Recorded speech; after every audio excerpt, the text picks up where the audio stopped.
Hello everyone. In this session, we will see various consolidation methods available in HFM. Before going to consolidation methods, we will need to understand the calculation status available in HFM. I have mentioned status code here. For every scenario, entity, year, period, and value dimension members combination, we have a status code.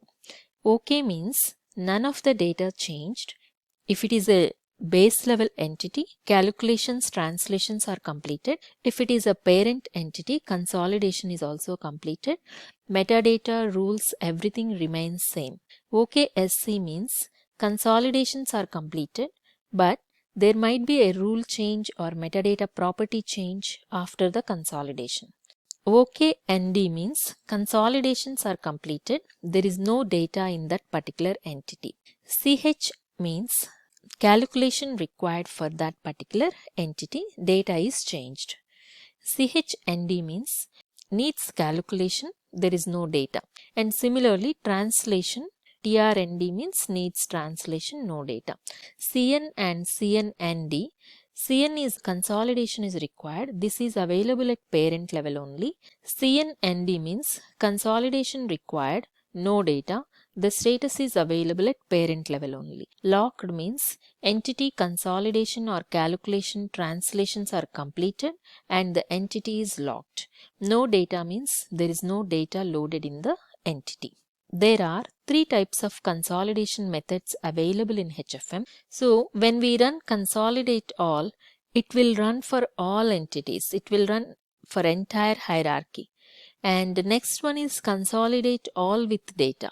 When we run consolidate all with data, only the entities with the data will be run. And if the status is changed to OKSC or OK, even an entity is already run and consolidation is completed, even then it will rerun the consolidation for those entities also.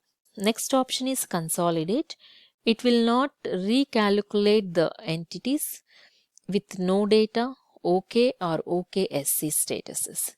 Let's say you have 100 entities and out of that, very few parent members require consolidation and rest of the entities has OK status. Then you can save some time by using consolidate option.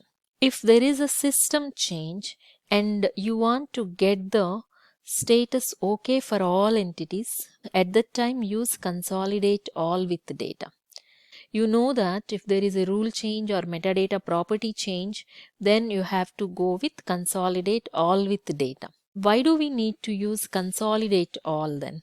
There is no data. What is the purpose of calculating those entities? Let's say a new entity is added. There is no data in that entity, but you want to get the data through some rule.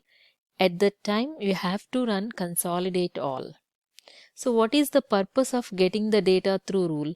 Maybe some budget information, maybe some opening balances. So at that time, when you want to get the data through rules files, at that time you can go for consolidate all. But if you have fewer entities, you don't see much difference in the entire consolidation process. But if you have lot of entities, you have to choose between consolidate or consolidate all with data. If I run consolidate for this particular scenario, what will happen? Do you think 2101, 3000, these entities change the status? No, these entities will not change the status. Consolidate will not run for OKSC members. It will run when the status is CN or CH. Let's see now. Let me run consolidate at the parent level. See, the status of these members not changed. No data is also not changed. If I run consolidate all with data at parent level, then what will happen? When you run consolidate all with data, all these entities status will change.